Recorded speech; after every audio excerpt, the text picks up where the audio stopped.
There was this fascinating documentary a couple of years ago. I don't know if you saw it, but it was about a Chinese car company that opened up a plant in America, and they were trying to revive some plant. I think it was in Michigan or something.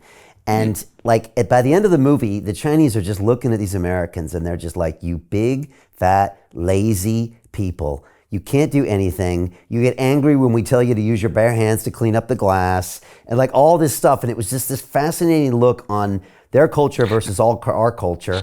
And they didn't. They looked at us as like this declining nation that was at the end of it and wasn't willing to do the hard work, the hard graft to build.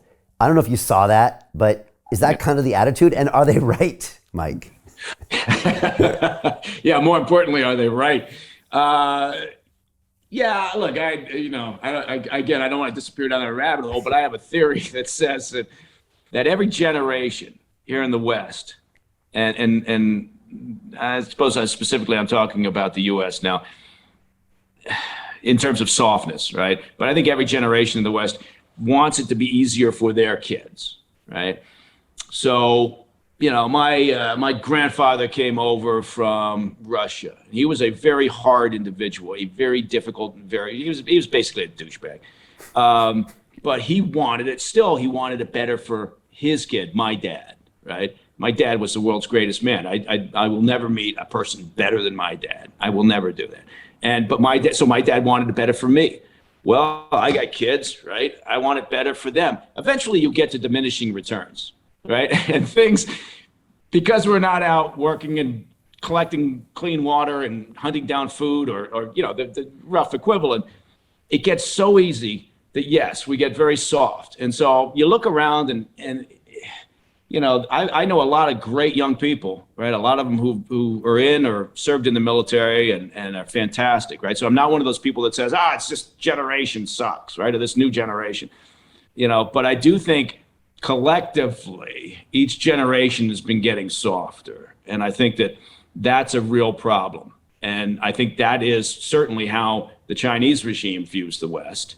And they look at us as we sit around and make up reasons to be angst-ridden, right? Because we've got so much time and essential luxury on our hands that we can all sit around and complain about bullshit nowadays. So it is interesting. Yeah, we can all sit around. And maybe it's not. People maybe you're listening and going, "That's not interesting." Sorry.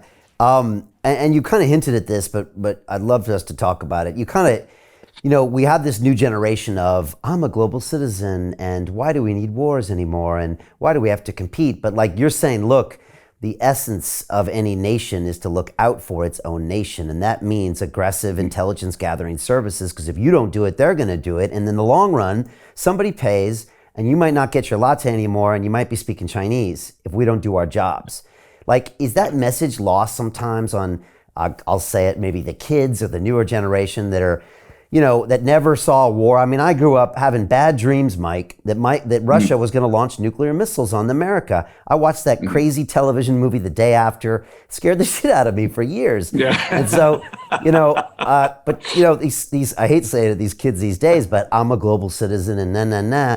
But like, how do you explain that maybe that's not realistic, that there will always be nation states and they will always act in their own interests, and that there is no way of having just one global citizenry, or are we just grumpy old men? I think part of it is your experience, right? I think everybody bases their opinions on their own personal life experience, right? So like I said, I spent a lot of time in some unpleasant and challenging environments, and I have no, I'm not by nature a cynical person, but I've seen enough to realize that we're not a community of nations. We don't, we're not altruistic in every, manner.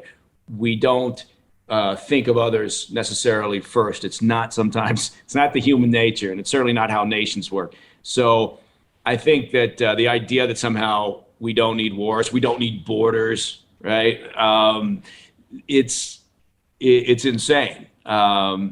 But it is, I get it, because it's a product of what your own personal life experience is. And if you've seen a lot of shit, then you tend to be a little bit more maybe pragmatic or realistic and a little less, idealistic. So I get why, people may think, or maybe younger folks think, and look, honestly, I've got a daughter who, when 9/11 hit, right, she was, I don't know, that's new math for me, but she was 7 years old, right? Old enough to understand that something bad, really bad had happened. Then she grew up, right, through the war on terror, not to mention 2008 recession, not to mention the housing crash, not to mention. So there's a generation that has seen a lot of trouble, has seen a lot of strife, and particularly those that served, whether in the British military, the U.S. military, or our allies, whoever.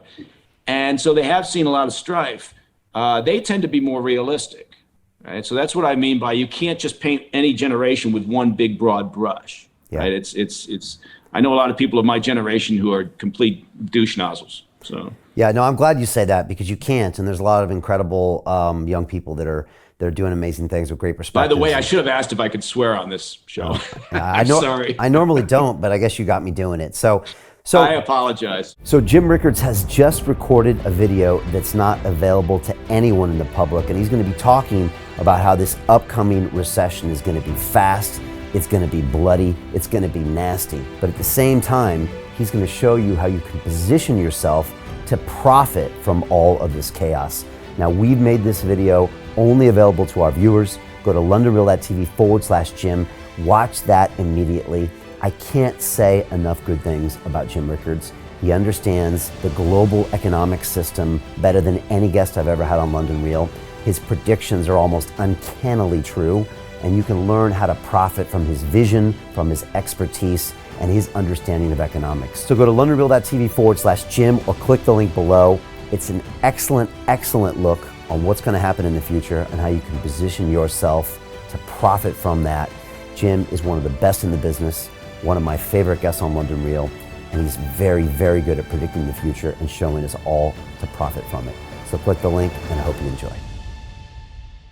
Hey, it's Brian Rose, founder of the DeFi Academy. I've told you my 4-week crypto bootcamp is amazing, but don't take my word for it. This is what my students are saying. The DeFi Academy was an amazing experience for me. It took me totally out of my comfort zone. In this course, I was challenged, I was held accountable, and pushed to do things that honestly weren't always easy. It's been phenomenal, and I can't believe we're already up on our 4 weeks. It has flown by. Going through this DeFi accelerator by far was one of the best courses I've taken. You do this course, you really get into the nitty-gritty of the activities that will make you comfortable with decentralized finance. Thank you so much to Brian and everyone at London Real and the DeFi Academy for even putting together an amazing course like this. Anybody else that wants to do it, please sign up. It is well worth the money.